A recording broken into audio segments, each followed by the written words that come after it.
scenario is that if you bring people from different corners of campus together and have a conversation with them about what are they thinking about in terms of climate change, interesting questions bubble up, and then they go off on their own and ruminate a little bit more on those questions, and then bring their questions to us with their initial reflections, and then we hear from them, give them a chance to respond to each other, and then we just open it up for a conversation and see where things go. So we all had our meeting on Monday, and we had a lot of really interesting things that came up. I believe we've landed on 2 questions that I think everyone's going to speak to a little bit of a different edge of those questions, which is fine. So what I have is, yes, it's hard to rein in faculty. You don't say. Yes, so we'll see where they go. But most of our conversation was around this idea of what do we think of or assume is inevitable, and how do we get beyond that notion of inevitability. And then as a sort of follow-up, what possibilities might lie in undoing our sense of the inevitable. And lots of things came out of that, and maybe you'll take us there, but I'm just going to leave us with those 2 questions to begin with. So I'm going to let Cindy go last, between Diane and Steve. I don't know if either one of you would like to jump in. Yours. Oh gosh, okay. I think Ellen said 3 to 5 minutes, so I'm going to try to talk very quickly. I've been thinking about what I'm teaching these days, and this is very much connected to what we're working on this week, which I'll get to in a moment. But it's for my class in post-colonial literature, and I'm thinking about this question: what is inevitable? And beginning with our starting point, typically in this class, which is that colonialism is a problem of knowledge. Colonialism entails imposing certain ways of being and certain ways of knowing. So we think about it as having epistemological and ontological dimensions. I mainly have a few quotes, and I'm just going to try to read them. We think of landscape as a character in this process. As the Caribbean writer Edouard Glissant writes, the individual, the community, the land are inextricable in the process of creating history. Colonialism changes the ontology of land. As one writer writes, notes that it strips from nature all spiritual qualities and rigidly distances it from human feelings. Vandana Shiva, another theorist who thinks about post-colonial ecologies, links climate change to what he calls a monoculture of knowledge. So I'll come back to that in a moment. But I want to foreground this problem of representation and the notion that there are buried and occluded idioms for thinking about the relationship between people and nature that is central to the colonial project. The question we're working on in my class this week is reason inevitable? Must we dethrone reason from its privileged status as an index of value, or must we rely on ever greater appeals to reason in order to save us from the catastrophe of climate change? And the book we're reading is by the South African writer J.M. Coetzee, John Coetzee, called The Lives of Animals. He was invited to give the Tanner Lectures at Princeton in 1997, and shows up and instead reads this novella about a woman giving lectures at a fictional college outside of Boston in Waltham, and she gives her talks are on human-nature relationships and animal rights. So we're thinking about the fictionalization of the lecture form and also the substance of what the narrator of this text, Elizabeth Costello, is arguing.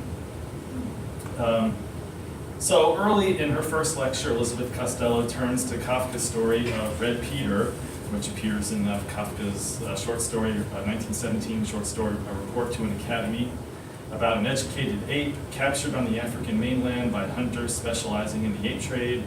who stands before the members of a learned society telling the story of his life, his ascent from beast to something approaching man. Red Peter's orientation to his audience is inevitable. Now that I am here, he says Red Peter, in my tuxedo and bow tie and my black pants with a hole cut in the seat for my tail to poke through, this is quoting from Coetzee, I keep it turned away from you, you do not see it. Now that I am here, what is there for me to do? Do I in fact have a choice? If I do not subject my discourse to reason, whatever that is, what is left for me but to gibber and emote and knock over my water glass and generally make a monkey of myself? So Coetzee is interested in the cost accrued in the efforts to humanize Red Peter. Some in the audience suggest that his demonstration of the capacity of reason entitles him to basic rights accorded to humans. The right to life, the right not to be subjected to pain or harm, the right to equal protection before the law. But Coetzee is interested in the wound that Red Peter's display of reason serves to mask. Here he turns to this work of the psychologist Wolfgang Kohler, who worked on apes and who may or may not have been part of Kafka's archive when he was writing a report to the Academy. But Kohler describes a series of experiments on an ape named Sultan. First, the man who has been taking care of Sultan, who feeds him, shifts the daily routine. So the man who used to feed Sultan places bananas on a wire 3 meters above the ground and leaves 3 wooden crates in Sultan's pen. In order to eat, Sultan must think the right thought. How does one use the crate to reach the bananas? These are examples Coetzee offers of wrong thoughts. Why is the man starving me? What have I done? Why has he stopped liking me? Why does he not want these crates anymore? What is wrong with him? What misconception does he have of me that leads him to believe it is easier for me to reach a banana hanging from a wire than to pick up a banana from the floor? The next day, the man enters and fills the crates with stones. Sultan knows that the right thought is to empty the crates of the stones in order to reach the bananas. The next day, the man drops the bananas a meter outside the wire pen and tosses a stick into the pen. The right thought is how does one use the stick to reach the bananas? Coetzee writes, and Elizabeth Costello delivers in her lecture, as long as Sultan continues to think wrong thoughts, he is starved. He is starved until the pangs of hunger are so intense, so overriding, that he is forced to think the right thought, namely how to go about getting the bananas. At every turn, Sultan is driven to think the less interesting thought. From the purity of speculation, why do men behave like this, he is relentlessly propelled toward lower, practical, instrumental reason. How does one use this to get that? The election. I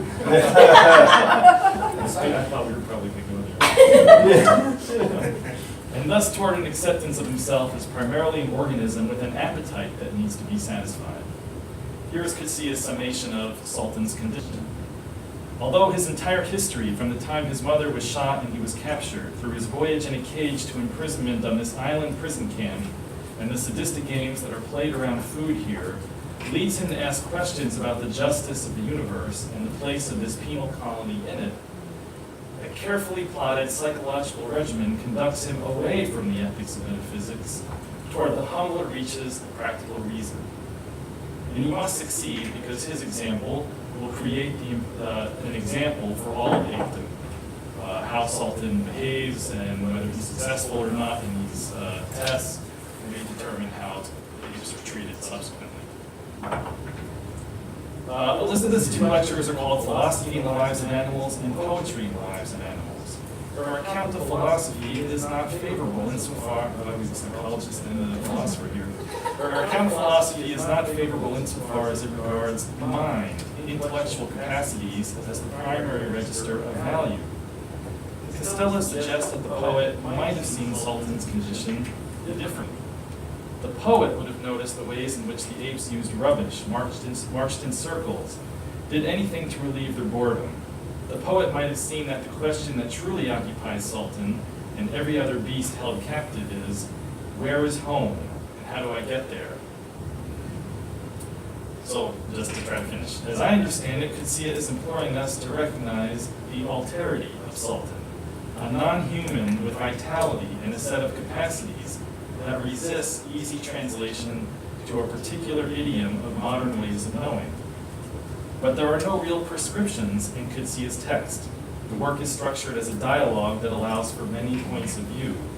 Coetzee's real insistence, I think, is to become mindful of what is inevitable, the dividing line between humans and animals, the factory farm, the value accorded reason over sensuality and feeling. Taking these things for granted, he suggests, have led to the domination of nature, to the abattoir, to colonialism, to slavery, to the concentration camp, all analogies that he pursues, that Elizabeth Costello pursues in this text. If we must resist equating these catastrophes as all being versions of the same, then perhaps we should also note that they emanate from a shared monoculture of knowledge, which I'm thinking about in terms of inevitability. I should have talked first.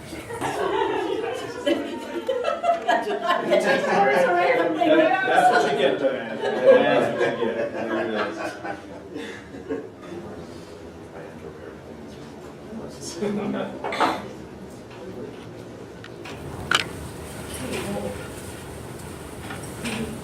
Inevitability of, and it's, kind of the taken for grantedness of colonial legacy, and yet denial of it.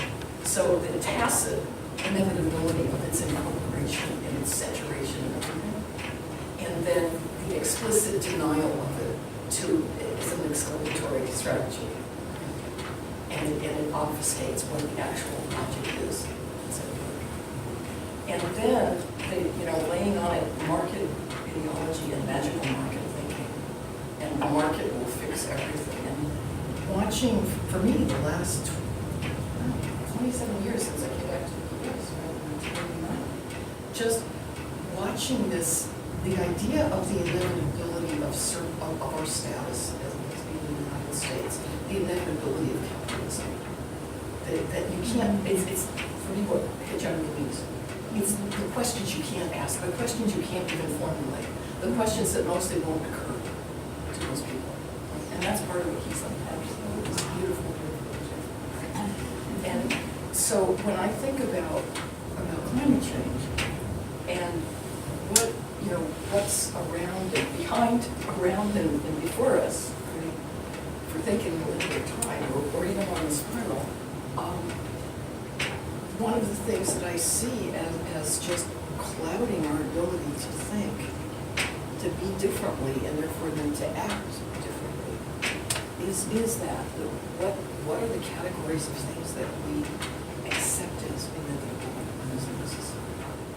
And in my class the other day, I talked to the students, and I was trying to get to them without sounding like a parrot of some new neo-Marxist dogma or some new feminist dogma or some new post-structural dogma, and just talk to them about what I thought was at stake and what I'm hoping that they will embrace. And it was really that they would come out of that trap of the friggin' banana box, okay?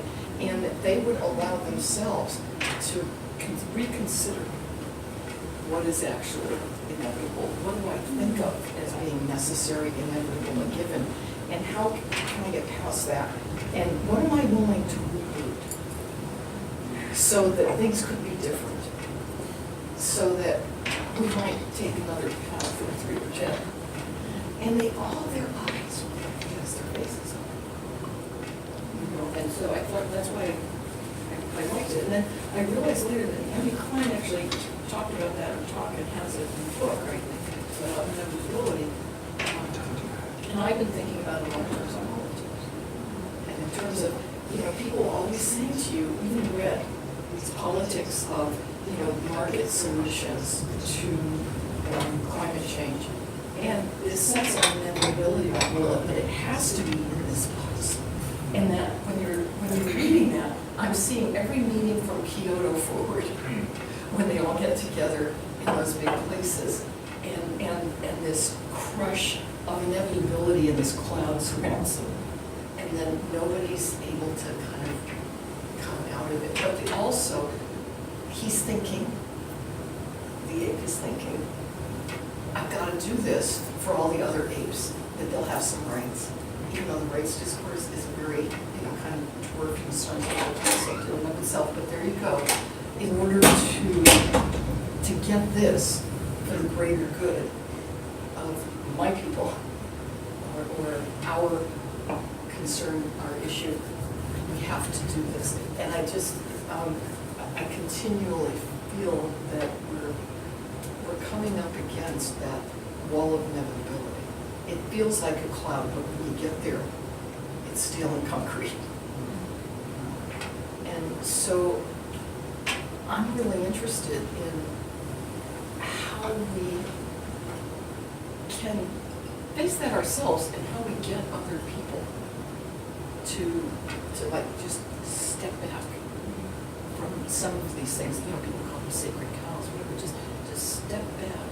It's also very weird to call it sacred cow because that's a concept from somewhere else that's rational. Things that of course make sense. But how do you get folks to step back and just say, like, how else might we be? And how could we be differently? And who else might we be with in different ways? So what are the terms of connection now with animals, with others, with people, with land, right? And how might that be different? So that's where I'm thinking around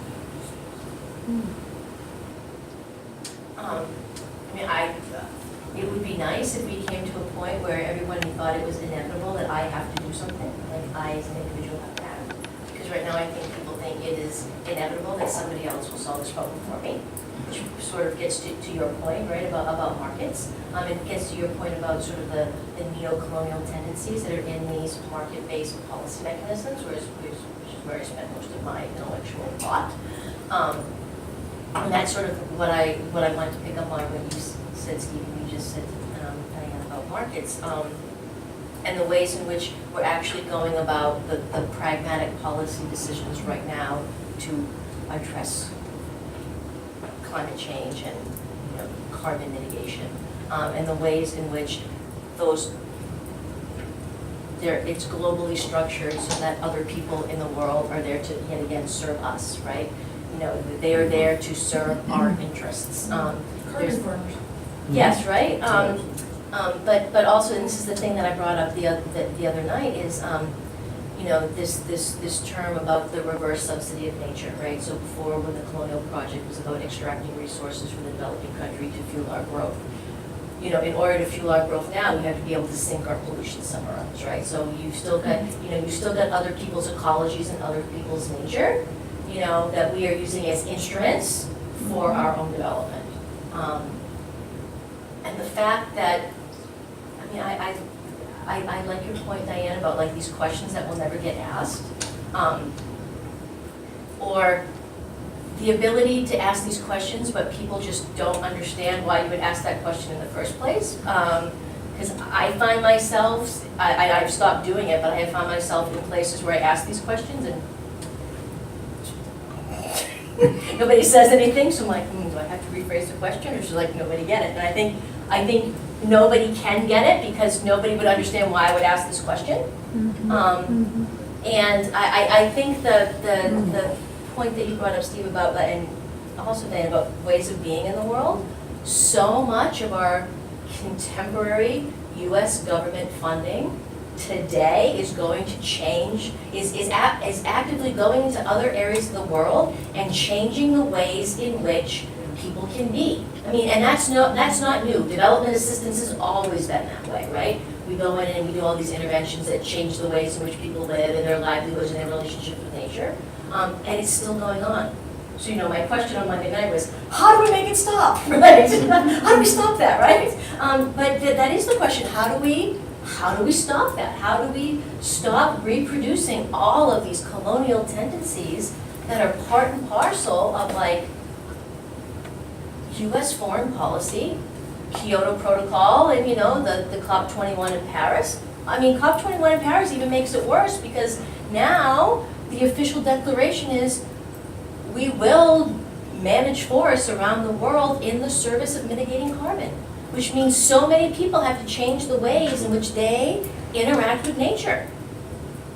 And who thinks that's wrong? I mean, I know, like, you know, LDC, I mean, I know that there are groups that are bringing that to the fore, that, you know, you're denying our rights to livelihood, but then that instrumentalist, so neoliberal logic comes in and says, well, we're gonna pay you to do nothing. That's the magic of the carbon market. Right? You will get paid to sit there and do nothing. You watch the trees grow, they sink carbon, and we will pay you to do nothing. That's if anybody's willing to actually pay, which is not. Well, I mean, but that's the assumption, right? So that somebody is gonna pay for this, but that it's okay that we strip people of their livelihoods and ways of being to service our ability to, like, pump pollution in the air. Right, to be very, you know, frank and crass, right? So these ways of being, I mean, they're not just like sort of theoretical nice things to think about, they're like, they're in our everyday, I mean, they're, you know, when they're talking about climate change earmarks in the Senate, that's what they're talking about. That's what earmarks in the Senate do. They fund these projects in places around the world that deprive people on an everyday basis of the ways in which they live. So when do we stop? Because we all know how bad colonialism is, right? When do we stop engaging in it? And how do you educate the people that make these decisions to actually understand they're being colonial? That's my whole thing, right? So did you ever think that this project that, you know, we're gonna go evaluate is doing this? No. Really? Are you and I reading the same document? Are you and I looking at the same policy? So where do people, how do you enlighten those people to think differently? You know, there's a reality to this whole thing that I think needs to be put on the table, which is that nobody's going to do anything about climate change in the immediate future. A lot of people are going to die. A lot of people are going to lose a lot of money. A lot of people are going to lose their livelihoods. And the only real question is how long is it going to take for people to wake up? That, I think, is the interesting question. I do know that there was an article in the New Yorker for a while ago about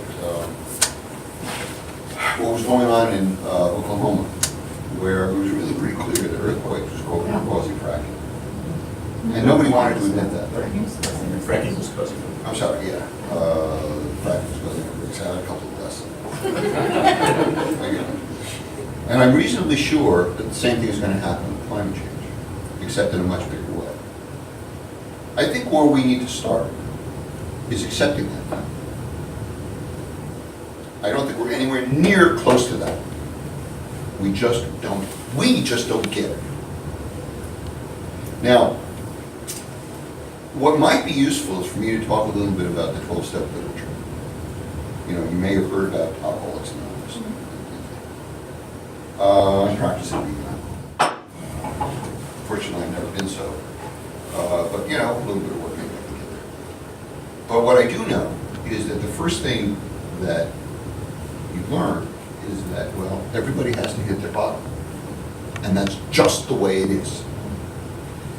They have the saying, God grant me the serenity to accept the things that I cannot change, the courage to change the things that I can, and the wisdom to know the difference.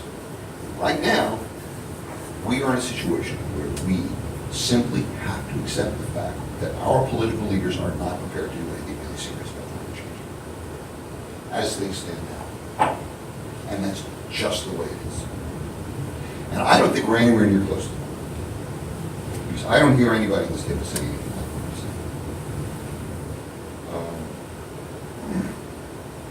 saying. And with that, I'm going to leave because I have to catch a bus. I will send you emails. Yeah, feel free to send me emails. Sarah certainly has my email. I'm sorry I have to go. That is just the way it is. The performance of inevitability. I know. That's inevitable. So it's interesting, the last piece you first raised issues about what we know. You know, like, are we asking the right questions? There's something out there to if we just knew, if we asked a different question, but I also heard the two of you and you talking about ways of knowing, and you actually switched the conversation, all three of you, from your different points to ways of being. And I think actually I'm probably influenced by the particular story you selected, which has a lot to do with representation and ways of knowing. But it did seem like, and I don't know if each of you are trying to go there, but fronted by your perspective, which is really an interesting change in how we approach climate change, to say it isn't the representational conversations, it's the ways in which we know that needs to fundamentally change. That's something that I definitely heard in the linkage to your story. It isn't like there's knowledge out there that some group has deemed appropriate, we don't know it, or the colonial version. It's even in how we know. How would we know, going back to inevitability? But it would be interesting to hear more of what each of you think about that connection between ways of knowing and inevitability. As I understand the Kohler analogy and the metaphor there, Holden will have to help me here.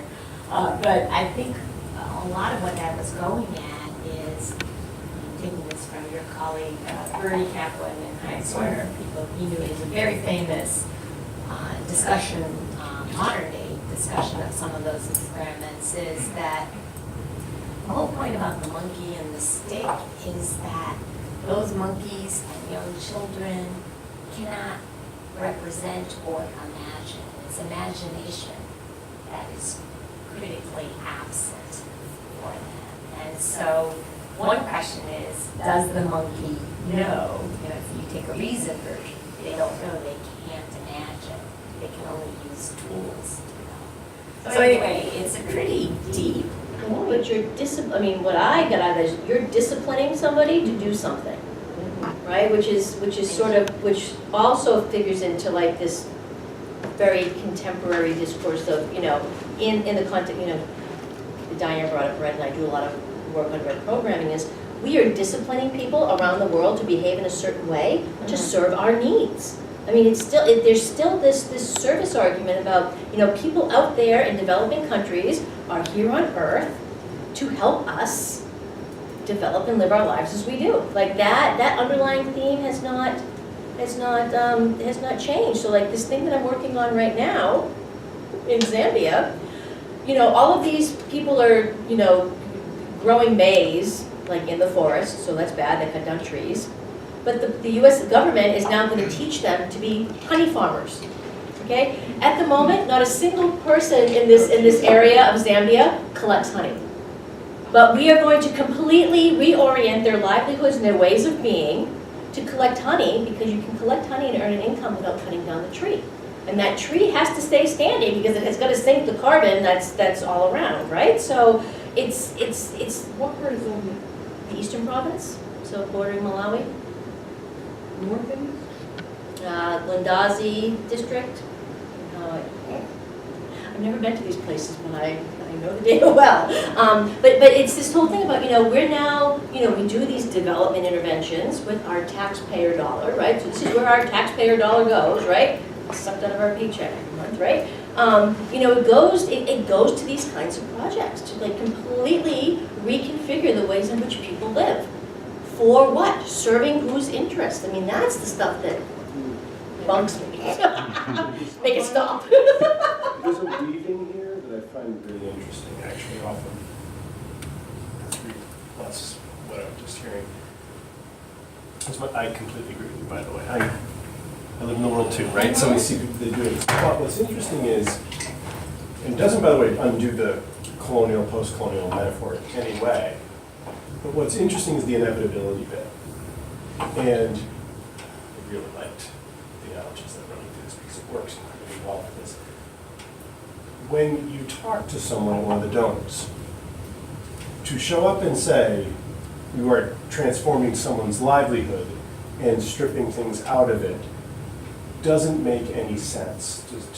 She's right. It is a nonsensical statement. It literally, they cannot understand what you just said because there is a certain logic, a certain form of reason in place which reduces, for example, and admittedly this is my own little thing that I could bang on about in my own writing, it reduces people's livelihoods to instrumental things like income and material outcomes. So the fact we're going to pay you more, $1, $100, whatever, more to look at the tree instead of doing whatever it was you're doing is completely logical. And by the way, you should be a totally logical actor too. I'd be happy with that. And be very happy with that outcome. And so the And if you're not, well, whole, shoot, they just took out 2 more people. well, we knew Fortress Conservation was coming up with this, right?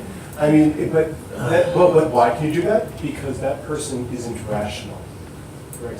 That person can't be reasoned with. That person can't be spoken because they're now outside this box that is created by certain kinds of thinking. So to go to Diane then, where is the space? And how do you create the space to reinsert the fact that there's other stuff going on here? Because, yeah, as much as I totally get your argument, if we went there and tried to say to them, you're transforming people's livelihoods, they say, no, we're not. We're paying them to fix things, and they love it. And they just, yeah, exactly. And that's exactly the point I heard emerging from all of this, is in fact, a certain framing has really taken hold that is enormously difficult to break into and wrestle with, because so much stuff is bound up in it. I mean, just the monkey metaphor is terrifying for my time today. Anyway, I lived in a cubicle for too long, so yeah, here's a stick. All right, okay, you know. I was thinking of my tenure case, actually. Yeah, that's right. I always wanted to write the other book, the thing I would have written if I hadn't been trying to get tenure. And I still now, that's after I retired, so I could write the other book. Where did it happen that we ended up with that group 400 years ago who saw the Earth as a object to be engineered?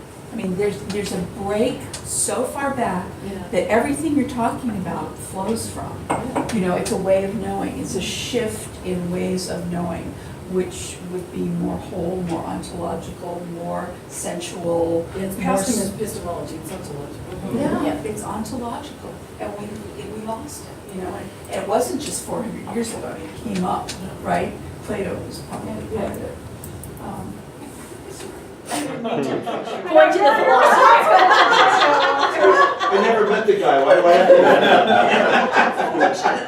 And I say this trepidatiously, it's a little bit gendered, the whole thing, you know, and it somehow happened, you know, it just, there was some way that the instrumental mind was able to dominate. And here we are with the results. And it just permeates everything. We talked in class about why Coetzee chooses a woman to narrate this story. And we also, I think maybe speaking to Nancy's point a little bit, it was interesting, we spent the first half of class talking about the boundary between human and animal, and thinking about different ways of defining that boundary, whether it's capacities for imagination, capacities for reason. Peter Singer responds to this and talks about futurity. Humans are the only ones who plan, can anticipate the future, and have anxieties about the future. And I think in the second half of class, we realized that it almost doesn't matter. That the focus is not really the boundary between human and animal, it's the ways in which reason has been invoked to authorize certain kinds of violence. Yes. And I think the examples kind of speak to that. And the other thing that strikes me lurking in this is, right, there is not, at least from my perspective, there isn't one logic. I'm not sure if there is one reason. But one of the things I've always adopted is, and I know this Planck would do that, right? So I'm pretty sure, in knowing some of your field work, I'm pretty sure you've adopted some version of this, which is, I always said to my grad students, as I said to my colleagues at the donor agencies, if you don't understand why someone's doing something, it's not their fault, it's yours. You don't understand their logic. It is not that they're operating without logic. Because if there was no logic, they'd be dead. They have to farm in this particular place, and if they're just randomly throwing seeds in the field, they will starve. So there is something they are doing for a reason, and your frame fails to capture that. And so you should step back I'm thinking about how do we reinsert other things. You need to step back for a moment and go, wait, what you're doing makes no sense at all to me, but you're still here. Why are you doing that thing? And then trying to find a way to open that frame again, That's my right? field research for the last 40 years. And mine for the last 20, so there we go. Yeah. So those architects work. They did. Hey, Diane, look, man, half of my stuff's built on her, so no question about it. No, I mean, that to me is really fascinating because, yeah, there's one type of logic and reason that we valorize, which is a certain kind that is separated from nature that has become neoliberal over time. But what about all those other logical ways of putting events and things and the world together, and what happens if we use those? And even when we call, but it's also tricky because even when we call it logic, Yeah, that's a so lot. for me, what it does is it puts us, like being here now in this thing that we're part of, and it defines reason in a particular way. It's, you know, logic is this thing that is opposed to, in a bifurcated world, right? In a dichotomized world, it's opposed to emotion, it's opposed to feeling. And it's logos and eros, right? And it really impressed me when I started reading ecofeminist literature at one point, and Val Plumwood, who is a non-essentialist non-essentialist ecofeminist from Australia, also had some really bad politics about conservation, never mind. But Val Plumwood said, folks, it isn't the Enlightenment, it's Greece. It's that logos and eros split, it's the dichotomization of everything. Man, woman, you know, this creation of polar opposites as a way to fix things. And it's always, like I would always say, well, difference does not imply dominance. But in that world it did. And so you've got this unstable thing, and then she criticized Vandana Shiva because then she put women on top. But it was just, she called it a radical reversal. But it was still accepting a dichotomy and two essential polarities. Right? And so we've got that weird kind of logic going on. And this, all the science I ever took, I couldn't do biology in college because the life science building was full of dead animals. There was a problem there. As much as I was desperate, and they were all studying it in a dead language. I had to learn names in a dead language and work with dead animals in a building. I couldn't go there. So I had to do this very circuitous route, you know, to get to do ecology without that violence. And it's so strong, and it's so ingrained, and people have so assimilated it as what is logic, period, right? And then we can't let feeling in. And if you go to a meeting, and excuse me, but I have this excuse me but routine, you know, it's a way of waving my hand and lifting my butt from the seat. Just I really need to talk, and if you don't just me, I'll stand up. Having moderated things that Diane did that, I can vouch for that Diane will do that. She has done that to me. There's no saying no to Diane at this moment. Yes, Diane, you have something. But then there is that thing, and then you get called romantic. It's the art. That's You have a to good point. counter-call it out and say, excuse me. Or sentimental. Yes, yes, Yeah, yes. that's right. Sentimental or romantic. And it means, and you silly woman, you. Nostalgic. Yes. Right, parentheses, or Yes. subtext, right? And, Yes. and so you're then relegated to a non-rational subject Yes. and dismissed. It's a very fast maneuver. It's very fast. Can I bring in another philosopher who's even bad, other politically speaking? Sure, go for it. Stinky philosopher, let's hear it. Martin Heidegger. Oh, yeah, Martin Heidegger. Heidegger, his work. One of the things that Heidegger said, points out or claims, is that the shift, the problem that we're talking about, happened in the translation of Greek thought into Latin. That was at that juncture. When he goes back and looks at Between Greece and the Vatican, I can see. Or was it Caesar? when he goes to etymologies and to Greek etymologies, reason at its root means to gather things into wholes, to see them whole. It doesn't mean calculative reasoning. It doesn't mean inferential processes. And logos is from a Greek root legein, which means to gather, right? It's not primarily speech or word, it's primarily gathering or collecting. And if you think of logic and of reason in the context of gathering and seeing things whole, it's a very different business than the kinds of means in calculative process which we have now. And I don't know, I've never read anything of his that traces this moment of change in enough detail, but I think there's a story to be told there about how it is that what logic and reasoning mean assumed the dimensions that they have for us, which are so reductive and different. All right, I'm sorry, this is like an obscure tangent here, but what you just said, I'm wondering if any of you are on the PLS task force? Deb Robertson is, and we're very focused on thinking about this in Be- relationship to it. Because what you just said, and maybe talk to Deb, but also I know Pat Durr is there, if you go back, I mean, what you're talking about. Patrick is very firmly situated on the near side of that shift. Okay. And I don't know that he's That was an incredibly elegant way to say it. I want you to know, I am impressed right now. I'm gonna write that down. And then I'll ask Matt to I can call think out of what you other said, but techniques. no, but I think what's important there is back to something you said about the metaphors, but if these are ways of being in the world, this kind of conceptual problem of how we're looking at the whole thing. If you think about how little education is set up with formal analysis and whatnot, there could be new ways with this notion of gathering and the whole. It's just a different take on evidence, on science, perspective, on formal analysis and the like. But the question then is, to what extent within the academy are there ways to get around that deep? I mean, many of the people we speak to, it's not just out there, these people who go to Paris or whatever for these.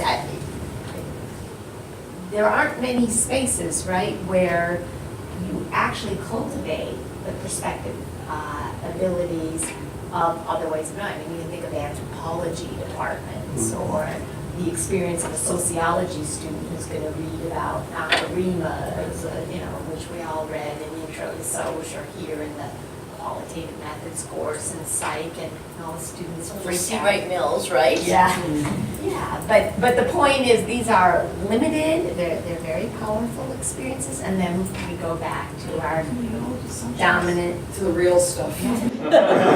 What you're talking about, Nancy, is from my perspective, the kind of reframing we need to do with this new conversation. This is beginning to have some of the flavor of how, what we're trying to do this whole process, is to actually shift the way that we as an institution are framing our work. And to take it up at that level, that we would actually rethink ways of knowing and then create our curriculum in relationship to that is just profound and has lots of possibilities. So I heard a couple of things, and I'm curious about where members around the table got this. I heard some folks over in this quadrant, some of the ways of being able to switch vantage point came from fieldwork, right? From being somewhere where everything's turned upside down and being, but I actually heard you talking about the role of literature. It can happen in a classroom. Not everybody, can go and experience that. And I think that's interesting to see that. I wonder if there are other ways people have, where did any of us experience that kind of paradigm shift where everything has to be suspended? In my field, Okay. and in us in relation to the rest of the French Canadian Appalachian, and it just, in Spanish they would say, no sé quoi. It doesn't, it doesn't fit together, just doesn't gel, it doesn't gel. Yeah. No, I mean, it's not what literature, isn't that one of the functions of Well, literature? the Sometimes arts, to bring those but it can experiences do to the that. arts, yeah. Yeah, well, I think to stick with Coetzee, I think there were two ways that seemed very profound to me to think about literature, and I think that's very much what he's engaged with in this book. And one aspect of it is, one seemed to be literature as a way to enable a kind of empathy. He talks about the poet as being able to inhabit the alterity of the other, to be able to project oneself into difference. But I think I'm less satisfied with that, having thought about it through the week. To me, that's still kind of projection of the human onto some non-human entity. So I think another way to think about the capacity of literature here is to break down that whole. Is to, the Russian theorist says what the novel does better than any other form is this polyglossia that inhabits the stage of dialogue of a lot of different disparate voices. And I think that that's kind of what the dethroning of reason from its privileged place is a way of kind of unsettling normative order. I think that's one way to think about literalism. And also science, because whenever you're speaking about literature, but I'm hearing Donna Haraway, right? And situated knowledge, the power of partial perspective. And again, I go by I don't know, I guess it's an acid test when you're doing this test, the faces of 37 students in my class, and they all go, read something tense. And when I just threw it at them, I didn't make them read Donna Haraway, I just tossed that at them and talked about activity. Oh my God. But it's also the sense of it isn't just maybe different ways of knowing a single world, there are multiple worlds. And that's the part where Indigenous studies right now is just roaring in terms of social movements and politics, and also in terms of producing knowledge and new knowledge about old ways. Old knowledge that they're making new or making available. Yeah, and again, you get hit with the romantic label, like, bland, get this woman out of the room, she's silly, or nobody pay attention to her. But it's, they're not to be dismissed so easily. So this woman that was just assassinated in Honduras 2 weeks ago, they just assassinated the guy that they were trying to implicate in her death, because they always try to implicate a movement member after the death squad does its job. This is a maneuver, we know this routine, it's a routine in Latin America, many places, probably here too, but more obviously. And they just killed, or they tried to kill the nephew of a guy that I know that's admitted to be a campesino on the same day. But people are not deterred. So this is not like self-preservation logic that's operating, but they're also not suicide bombers here. They are just, they're part of something larger. Yeah. Right? And they're in a world that's operating on another, not just another logic, it's another sense of connections. It's a different ontology. Yeah. But I think that there is, to me, when I'm thinking of the world Cindy and I occupy, which is somewhere between academia and implementation, I don't quite know where we live, somewhere there. There is a space for these other worlds, or at least in some conversations, not all. Because in fact, when I think about it, I was totally taken by the Heidegger bit, because in fact, the stuff I did on livelihoods, my contribution isn't that great. It was, wait a second, and I started tracing it back and realizing livelihoods actually originally meant how do people live in this place. How the hell did it turn into how you make money? It's like, and it turns out that you can actually trace that quite clearly through Gifford and the neoliberal turn and a whole bunch of things. And you can actually see how you got to here. So if you back out to that, all of a sudden you can see all sorts of things you couldn't, including what I would agree with are actually different worlds, at least if that's what you think your ontologies are. Which then, okay, if that's all you do, if you back up to there in the world that Cindy and I occupy a lot, they go, okay, they do exactly what I said. Oh, that's nice. Give the guy a cookie. Yeah, exactly. Congratulations on seeing that other world, man. But on the other hand, framed around particular questions or particular issues. For example, I'll just take the stuff that I've been like so thoroughly viewed in recently, getting weather and climate information to people, right? Well, we've been delivering weather and climate information, assuming everyone lives in the same damn world with the same reason and same logic. But in fact, when we realize people are operating in different worlds, information about weather, climate, become very different things to very different people. And if you can actually take that on in a serious way, you can actually think differently, even from your own situated place, fully imbued in like, Western reason, et cetera, and try to reach to that other world and try to at least acknowledge its existence and its legitimacy and say, fine, I have no idea why you would want it this way, but that is the way that it works for you. And for someone in a development agency, really at the end of the day, and this is the upside of reductionist logic, they get a better outcome. As far as they're concerned, they don't care So whatever you're other. reformulating the cookie for them and the banana boat. You got it. No, but you can, but the question then becomes, and the one thing I will say I have not successfully done in any way, fine, I just translated that other world for you in a way that made it legible to this, but that doesn't mean that that other world actually came into this one. It's still over there. It's still another thing. And that's, I admit, where I become uncomfortable, because I know that I'm using that other world instrumentally, which is better than not acknowledging there's another world.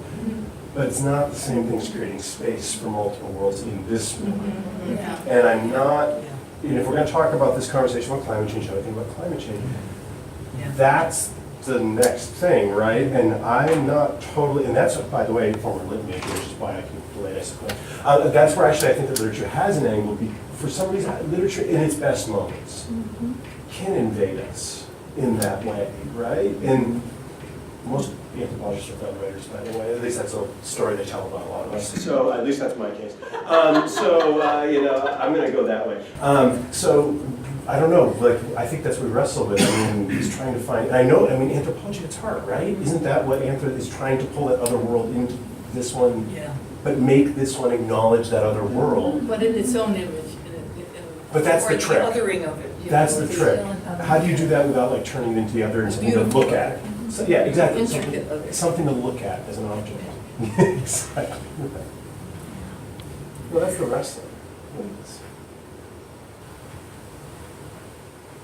I want to see if the three trio members have things they want to add. If we start, we're Final sort of thoughts? starting to wrap. First, last time. There's no forced performance here. No. Only just final checking thoughts in. if they're floating. What does it say about climate change? Given the things that we have on the table, what do you bring back to climate change for teaching? Well, it's easier for me to think in abstractions, I think, even though obviously climate change has a very concrete life. But I keep coming back to the question of wholes. And, I think in literary theory, especially, there was a real resistance toward seeing any kind of whole at all. So maybe Heidegger's the one who helped us kind of dismantle that urge to want to reconstitute the whole. But I think what climate change does is tell us that there is a shared planetary space, regardless of our wish to be kind of relativistic about it. So it's that question of how to have awareness of this undeniable whole while also acknowledging or not being so quick to impose a singular way of understanding the world. So, sorry, it's too distracting. Okay. No, there's, just great in there. Yeah, yeah. Anyone else? I'm struck by this dynamic that's emerged about the question of seeing from the standpoint of the other and ways in which that can be fostered. And I have no answer. Maybe not even any good suggestions, but I think that's just a huge issue. And it's present in our world particularly because of the way people are increasingly siloed in local cultures in one form or another that are not communicating mutually. But there's a question worthy of thought. I almost feel like, people mentioned the folks from Honduras, and actually, the guy who was the only witness to that murder is a guy I know from San Cristobal, he's Mexican. And he was shot twice, and then he was held by the Honduras, because he was the only witness. We were afraid for his life. People from all over the planet wrote letters to 3 embassies and three state departments in this hemisphere. And then he was brought back to the Mexican embassy, where they taken him back out to the scene of the assassination. They were holding him in a ridiculous place under the conditions. But part of what I see, so far, he's back in the Mexican embassy in the capital city, but they won't let him leave Honduras. But part of the logic I see, because I've just been wrestling with this, like, what does it mean for people to do this? You know, should I be like supporting that people are doing this and they're getting themselves killed? But I think that with their deaths, they're forcing the other to, like, you're going to have to kill me, and you're going to have to admit that I'm important enough, and that you are willing to go to this length to force something on me which is for me not real and not acceptable. And you will have to live with that, and you will be seen with it. And there it is.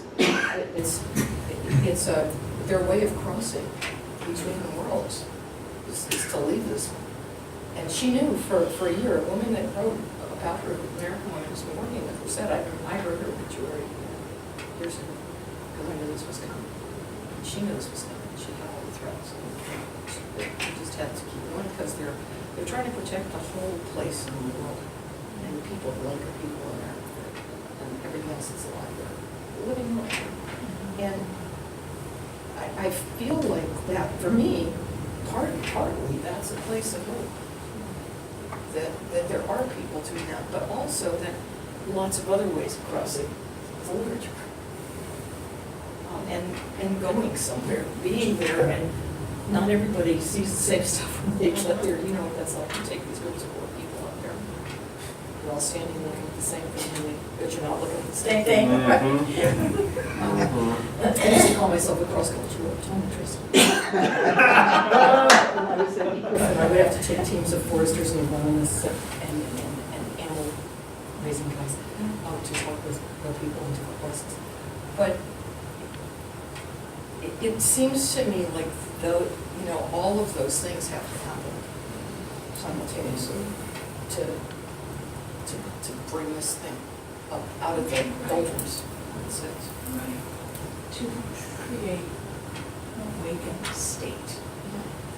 State of being here with the truth of things. I think there's massive interest in that. Maybe that one disagreement I would have with what Ed said is, I think about putting this in the curriculum, I think from the Occupy movements to Tahrir Square, I think there is to what's happening in this election cycle. I think there is a bubbling awareness that has spread very quickly. We all came up with the term neoliberalism, I think, immediately when we were thinking about inevitabilities. I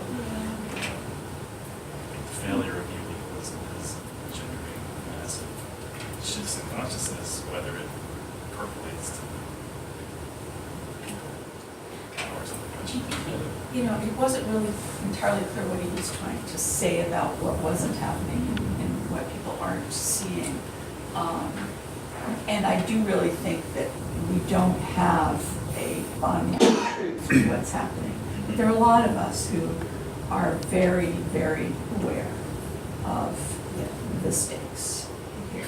And some of the likely trajectories. And the likely trajectories, and I think all of us, when we're not sitting, that's what the council is about. It's what we're trying to do as a whole, is to get as real as we can about the situation and see what can come out of that.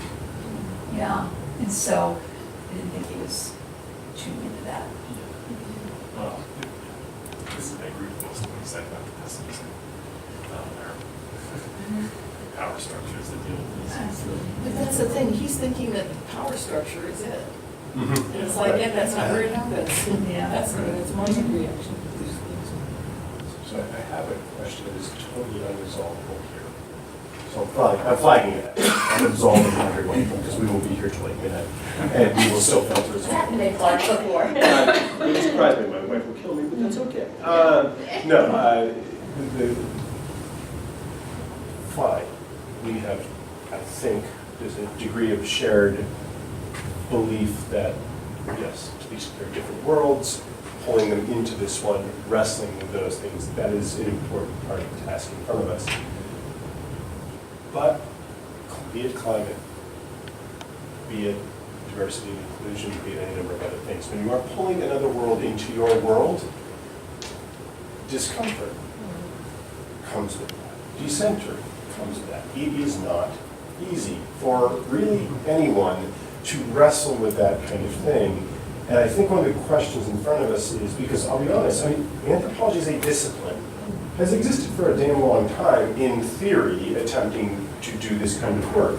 Anthropology has not radically transformed our view of these other worlds. And in part, I think, it is, and this is not to blame a discipline, this is just us. What do we do when that lands here? And then we go, there's something else, and like it freaks us out really badly. Is our reaction, Diana, okay, now it's not the pretty thing, it's the scary, frightening other that Saeed would have pointed to, or something like that, where we look at it and go, oh, look at how dangerous and frightening it is, and then we throw it back. How do we actually deal with that when it shows up? Because that is the only way that you actually do all this work. Yeah. I don't have an answer to that. I just think it's really important to think, hey, one set of tools is getting it here. One thing that I've been thinking about, it's not an answer, but just to throw out that we should see are the way you've set it up, and also your comment about some of the symbolic metaphors and kind of getting stuck in certain perspectives. They're very hard to get outside of. And there's been research in the areas where I work on young kids who are bilingual. And they've long held that their conceptual development, everybody's worried, don't make your kid bilingual because they're going to be behind. That's what the problem was with the tester, was American, and like didn't know as many American words, surprise. But They put my kid in a special speech class. yeah. But the newer findings, which I think hold promise for this discussion, are that now that we have an increasing number of young children who only know the world from bilingualism. It's not like the anthropologist who knows one and then we all go through that painful moment and we become adult bilingual or adolescent bilingual. But those kids who start out and go through, they've been all of a sudden getting a critical mass to look at their ability to do the kind of empathetic social perspective taking. And I think that is just one small thing I throw out there, that I think this is not something that even starts with a liberal education or reading good literature later. I think it's a way of being in the world. And many of the communities, for unfortunate reasons that some of you have been referring to, have had just that, right? Because their native language, for example, was not accepted, or to go farther. Even their version of English. Yeah, or these language nests that I participated in where they had, their language taken away. But anyway, the point is, how do we capitalize on some of that and prepare for that? I think we should be doing things now immediately with, for my generation. But I also want to look and think about stewarding and what's going on there, because people I know who get this most when I've taught classes or discuss these kind of notions have been people who, for better or for worse, lived in two places pretty much from the get-go, which is a kind of encouraging thing given what many politicians are saying in negative. I read them this morning on Fox News. How do you take it? Yeah. Thank you, everybody, for a very rich conversation.